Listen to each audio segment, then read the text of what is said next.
Hey everyone, happy Thursday. Welcome back to my channel. It's time for Thursday Thoughts. I know I missed Tuesday Talk, but that was because I was celebrating my grandfather's birthday, my pops.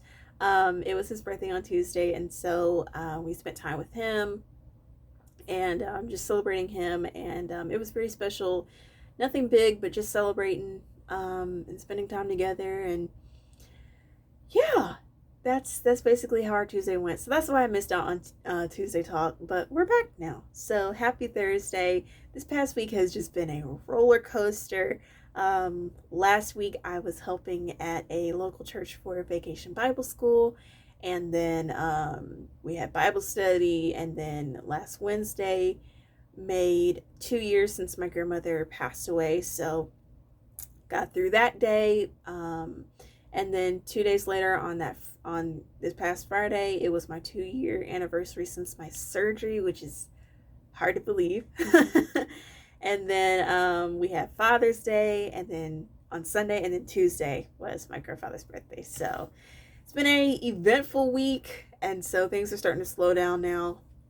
Finally catching up on sleep, getting some rest and whatnot. But it's been great. Things have been great. So speaking of scoliosis surgery anniversary, I wanted to come and talk about that because June also happens to be Scoliosis Awareness Month. And so I need y'all to type green hearts in the comment section because green is the color for Scoliosis Awareness Month. So post all the green hearts that you can or that you want to in the comment section because that is the color to honor Scoliosis Awareness Month.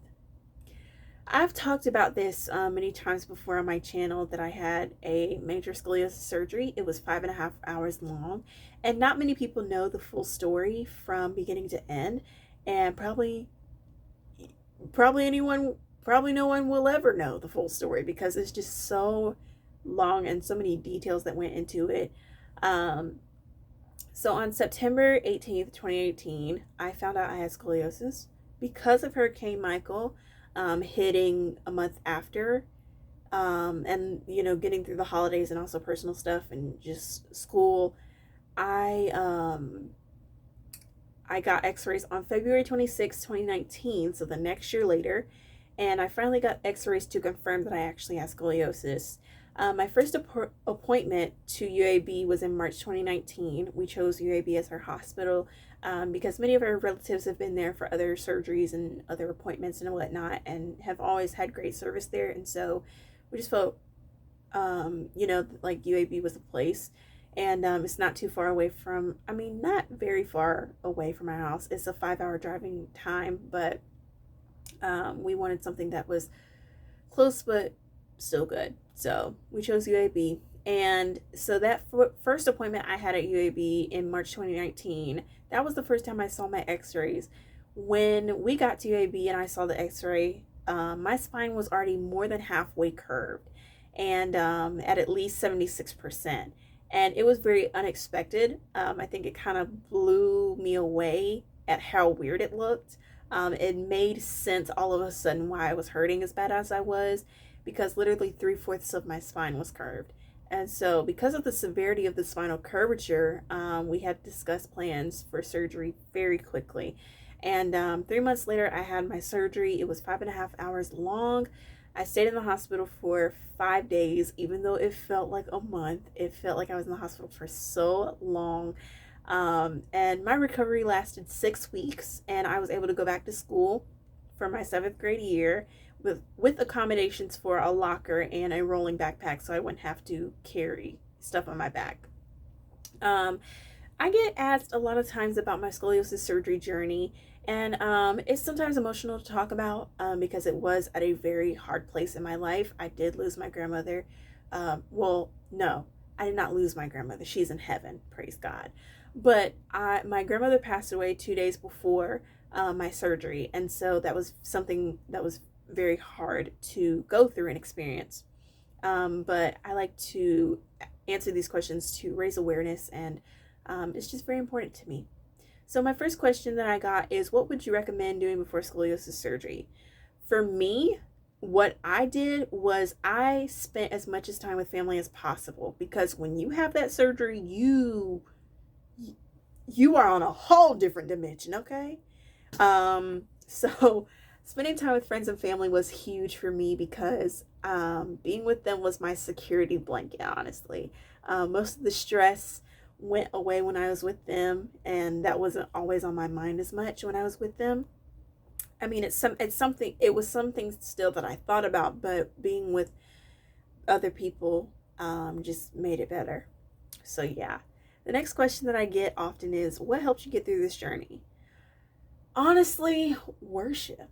Worship is, people see me as a daughter, as a PK, songwriter, singer, musician, ninth grader, church kid, but honestly, I'm a worshiper at heart, and that always comes first. And I think the reason why I bring up so many gospel songs that I love and that are life changing to me, is because it is a song that helped me get through that season of pain and loss. And that is why I really just, I understand.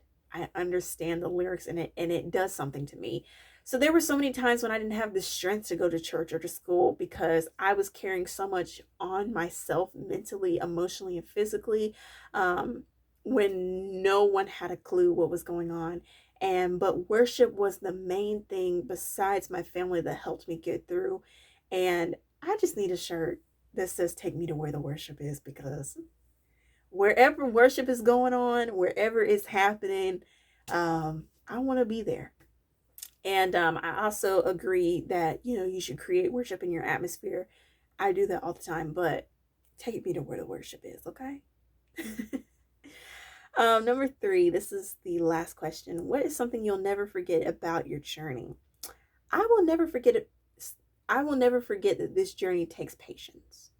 When you're someone like me living the kind of lifestyle that I live, you got to be able to move, okay? You got to be quick. And so I get extra exhausted easily. Um and it's an adjustment, because, boom boom boom, I'm so used to, you know, just bouncing off the walls. But honestly, I feel like an adult now, my my the way my body structure is now after surgery. I just feel different. I feel like an adult. I feel like I'm literally a teenager in an adult's body. It is so weird.